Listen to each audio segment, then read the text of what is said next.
Hello, friends. Welcome to today's episode of Margaritas with Marguerita Cheng, CFP Pro. We are here today with the amazing Jeannie Dougherty. I hope I just said your name correctly. She is a money expert and mental fitness strategist, and I can't wait to hear all about that. So I'm going to turn it over to you, Miss Rita. Well, thank you so much, Jeannie. It is a pleasure to be here with you today. It is my absolute pleasure to be with you here as well. It's very exciting to be here. So, a lot of people want to know, and we're just going to get to it. I know you're a money expert, but you're more than a money expert. You are a certified money coach, and you have expertise in mental health fitness. So, why did you become a money coach? Great question. So years ago, I started my own private practice and as a counselor, because I'm also trained as a counselor. And I worked with money issues from every direction. So people who couldn't pay the rent, people who were going through a nasty divorce, complicated small business relationships, people had been stolen from by family members, all kinds of interesting, things. And I never really thought too much about it because by the time I saw these folks, they were anxious and depressed, and some of them had additional trauma. So I really dealt with it in that way. But in 2011, I started my own business, my first business. And what I realized is that I was really good at taking care of my clients, but my money stuff was still kind of all over the place for myself. So it was like classic. I wasn't taking my own advice. And it wasn't until a few years later, after my mother passed away, and we went through a huge thing when she passed away in terms of like her estate, and I learned all kinds of things from that.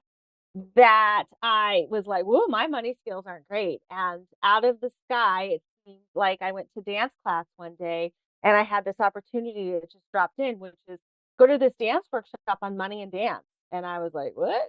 It's 2.5 hours away, but I'm going to do it." It was 4 days.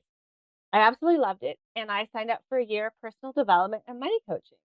And in that time, I realized I had been money coaching many other of my clients. And then I also saw exactly where I was, if you will, standing my own feet. So I wasn't able to move. And as a dancer, that's really hard to do if you just can't move. And I was like, oh, so this is what I'm doing with my own personal money psychology. This is how I'm not able to grow my business. Here's where my financial communication isn't so clear. Here's where I don't have really great, consistent, what we call money, money creation or money manifestation skills, money recovery skills. What do you do if, you have a client, they're going to pay you? They don't, for whatever the reason, you know? What do you do if, you have a bunch of money lined up to go to these things, and how do you figure out what are you gonna do next? So I call those money recovery skills, and so those were stretched to the absolute max, as it happens many times in our modern world. We're doing multiple things, we expect our money to do multiple things, and sometimes the follow through just isn't there. So I learned, how to move at a different pace, a pace that was more comfortable for me. And I was also able to stay on top of my money. And I was also able to show my clients what I call becoming your own money back guarantee, meaning you no longer put all your hope and faith in somebody else or crypto or the stock market or the real estate market. Like you put it in something and you think, oh, this will make me rich, this will be great. No, you really have to know yourself well enough when it comes to your own money skills to do that. Wow, thank you for that. And I really love this story analogy with dance. You don't want to trip over yourself, right? It has to flow, the choreography. Of course, we could have a weekly, if not daily, podcast about this.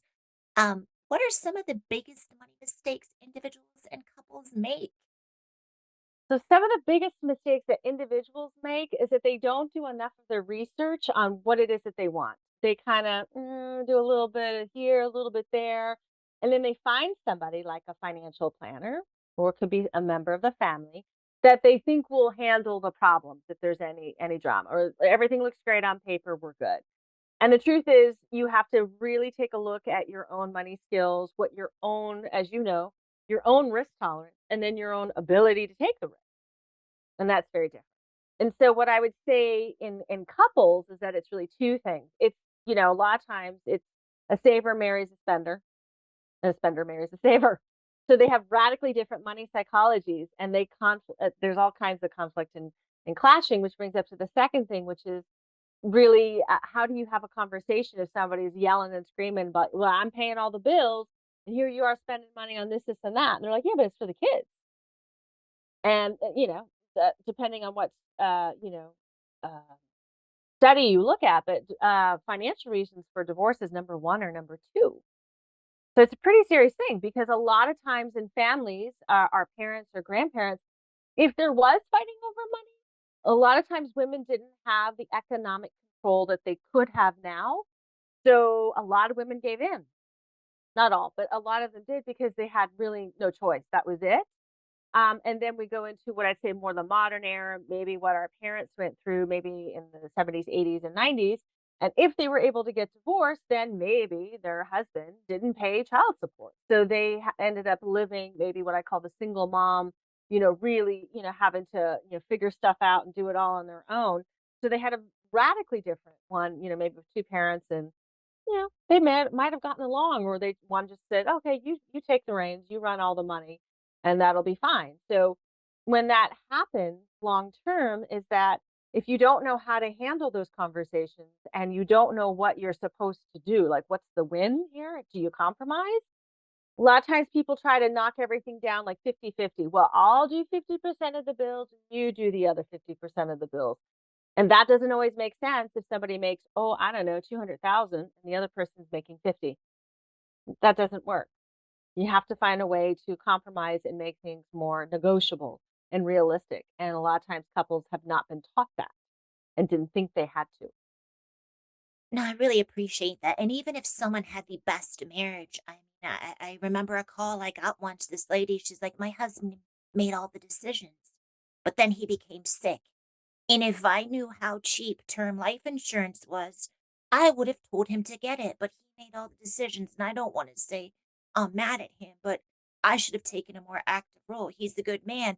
And I'm not complaining that I'm poor, but I stayed at home with our four kids. And well, 600,000 of life insurance is good. Again, I'm not complaining. Had I known how cheap term life insurance is, so I tell every woman, no matter what your relationship status, do take kind of an interest in what's happening because look at me now. Right. And yeah, and so I tell people it's not that you're going to get divorced and something bad is going to happen. It's just it's better to be prepared. So, what is money sage power and how can we get money sage power? Yes, that is a great question. That is definitely part of the mental fitness piece. So, as you probably know, Marguerite, but money basically grows up, if you will, on the left side of our brain, which is the survival part, which is the data and the logic. If you have enough data and logic, that's where it is. So it's basically adding and subtracting, the percentages, dividing, multiplications, the basics of money, right? But when it comes to actually making a financial forecast decision, so where do I want to see my money go in the next 3 months? Or what do I think I have in savings for the next 6 months? What if I keep all my expenses steady? How could I live or maybe cut back on an expense? What would that look like? So that's a forecasting ability. That's actually more on the right side of your brain, not on the left side. So the right side of your brain is really what we call the sage power because your money sage is really the one that's going to get you through difficult challenges, definitely through some tight financial communication stuff. But it's supposed to marry with the data and the logic, not ignore it, but marry it so that you're balanced, if you will. You're using both sides of your brain together is really money sage power. So how is that done? So that's usually the next question. I'm sorry, Marguerite. I'm just gonna No, do tell us. We want to know. it's How's that done. done? Yes, it is done because people have to practice these money skills for about 15 minutes a day, minimum to start 6 to 8 weeks. But when people work with me, I encourage them that they work on these skills for a year because we often have different money psychology experiences. So we might be good with people that we like and we enjoy. We have no problem, no really major, money, questions in terms of like what's the dollar amount or what am I spending versus, where do I want to go? But the minute you're dealing with somebody you don't like or somebody you think is in more authority or more in charge than you, people clam up and then they don't say anything. And they try to avoid and prefer not to do this. And so that becomes a huge risk. So what I encourage people to do is when you're using both sides of your brain, you're more likely to get an answer that's not only going to work for you, that's already personalized, but that you're willing to take in new information in real time. So, for instance, when people are really stressed out and trying to figure out how to pay a bill, that they're like, "How am I going to pay this? How am I going to do this?" It doesn't matter the amount. That's the thing. And our brains has nothing to do with the amount. It's about what we see our resources. What's the resource? Where is it? Can you tell me? And when people are really stressed out, they can't. They just assume like it's either going to come in this day or it's not. Or what is it that I need to do tomorrow? What is it the day after? What else can I do? So when people are able to and breathe a little bit more, they're able to actually elevate their mood, decrease their cortisol levels and those stress things. They actually sleep better at night. And they eat better, they have just eat more ease and flow, like they report like just less pain in their body. So it doesn't matter if it's headache, backache, knee pain, pick a problem. Doesn't matter. They just feel better because they're not locked into a survival brain no win situation. Or if you are, you're going to skate by the skin of your teeth. And that's actually not what money needs to be in our I really like that. So as we wind down, this is your time to talk about when is a good time to hire a money coach and share with us coaching money boot camp. life. Okay. Well, I always say it's a really good time to hire a money coach when your budget just isn't working for you. You've tried what, maybe a very talented professional advisor has tried to tell you, maybe family and friends. You want to look at your patterns because you realize that you probably have some money holes. And you would like to get to the point that maybe you could trust yourself with money because a lot of people say they can't trust themselves or they wish they could, or it's a little up and down. And then I would also say, when you can develop those skills that you can trust yourself, you're less worried about being cheated or stolen from because you're going to be more patient to ask questions and investigate these things. So, getting more into the money boot camp, I offer a 10-week program. The next one's going to start in January of 2023. Oh my gosh. And it's actually there for 10 weeks to help basically not break you down, which is what a lot of boot camps try to aim for. Let's knock you down, but it's there to kind of unpack things so that you can see them from a different angle in your sage, that money sage power, and then redeveloping your relationship with those money skills. So I'm sure you have met people that are absolutely terrified to look at their bank statement. They don't want to actually tell anybody how much they actually spend because they're embarrassed. They don't know how to justify that. And it's like, hey, it's how you spend your money. Let's just look at it from a place of this is what it is. And for the next 30 days, we're going to track to see where it goes. And what happens with all of my clients is they get a cash infusion, which is why, I like to think of my money boot camp as a 90-day cash infusion plan. Because the minute you start tracking your money, you start what? Immediately seeing where the resources are instead of like, "Oh, I gotta do all this." And so when my clients are able to determine like, oh, this is what I can do with my money. This is where I want to go. Hey, maybe I want to take that career leap I've been telling myself over and over. Now I think I know how I can do that. Or, oh, I thought I was really off track for my retirement. Turns out I'm going to be okay. I need to make adjustments here instead of waiting till you're like 69 and a half, as I've heard some people try to do. Now I'll think about slowing down. You don't have any savings. You don't have a pension.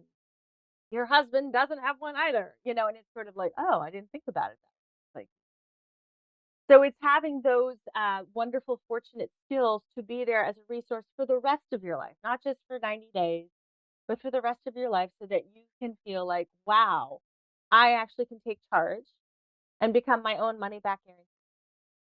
I love it. People can develop money confidence, and it's very empowering for them to Yeah. take charge. So, as we bid you farewell, share your website and social media handles where people can find you. Okay. Well, my name is Jeannie Dougherty, so it's spelled with 2 N's, I-E, kind of like I Dream of Jeannie, this very old TV show. And then Dougherty, Dougherty, that is me all together. That's my website. It's my name. And then, of course, if you want to, you can find me on LinkedIn. And then, of course, on Instagram, I am Jeannie Dougherty. I'm right there as well. So those are the besides Facebook as well. I always forget Facebook, but Facebook too. But that's it. That's where I'm at on social media, and I absolutely love questions and comments when people send them to me. Well, thank you so much for this. And now back to you, Hope. Well, thank you, Jeannie. I love Jeannie. That was perfect. I'm sure everyone got a lot out of today's conversation. You are listening to Margaritas with Marguerita Cheng, CFP Pro. I'm Hope Katz-Gibbs, producer of the show on the Incandescent Radio Network and Incandescent TV. We look forward to bringing you lots more information from Jeannie, and we will talk to you on the next episode of Margaritas with Margarita. We'll talk to you soon.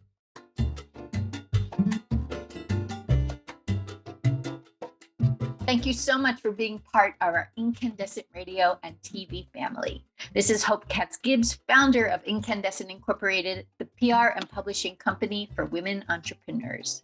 Our Incandescent Radio and TV shows are brought to you by our advertisers and clients. Margaritas with Marguerita Cheng, CFP Pro, brings us 15 minutes of tips every Friday at 5 p.m. Eastern on Facebook Live, where you'll meet experts who are helping us flex our financial muscles. Find all of the episodes at margaritacheng.com. You'll also meet intuitive psychotherapist Kara Keem, who interviews therapists and other intuitive guides from around the world. Learn more at karakeem.com. And you're going to love social justice expert Karen Hanrahan, CEO of the San Francisco-based Glide Memorial Foundation. She bridges the gap from local impact to global change on her Thought Leadership show on Incandescent Radio. Learn more about Karen at KarenHanrahan.com. You're also going to love Alina Liao, founder of the radical wellness journaling company, ZenitJournals.com. Alina asks, have you tried to journal but found it hard to keep up? Zenit makes it easier to journal for your wellness. With Zenit, you can customize your journal with prompts that speak to you, no more blank pages. Your Zenit is your personalized space to take care of yourself. Website, ZenitJournals.com. Feel it, write it, Zenit. You'll also meet amazing Tracy Schott, founder of Voices for Change. Tracy is determined to change the world and end domestic violence. Learn more at voicesforchange.net. And we are so thrilled to be publishing a book for Angela Mitchell, who is the tech expert of case management. And she's also the founder of this fabulous organization, Kids Code 2. She is determined to teach kids to code computers. Talk about teaching a kid to fish. We invite you to discover and peruse all the Incandescent Incorporated websites, the magazine for women, by women, about women, incandescentwomen.com. Our health and wellness magazine is beincandescent.com, the business of mind, body, spirit, soul, and heart. Our YouTube channel is incandescent.tv, and you can learn about our PR and book publishing services at incandescent.us. If you'd like to have your own radio and video show, check us out at incandescentradio.com, where you can see what we can do for you. These podcasts are also featured on iTunes, Spotify, and iHeartRadio. Our podcasts are produced by Brandy Wilsker. Our videos are produced by Nelson Benavides. Our website developer is Max Kukoy, and our incandescent illustrator and designer is Michael Glenwood Gibbs. If you'd like to learn more, please send me an email, hope@hopegibbs.com. Here is to your incredible, indelible, incandescent success. Much love and many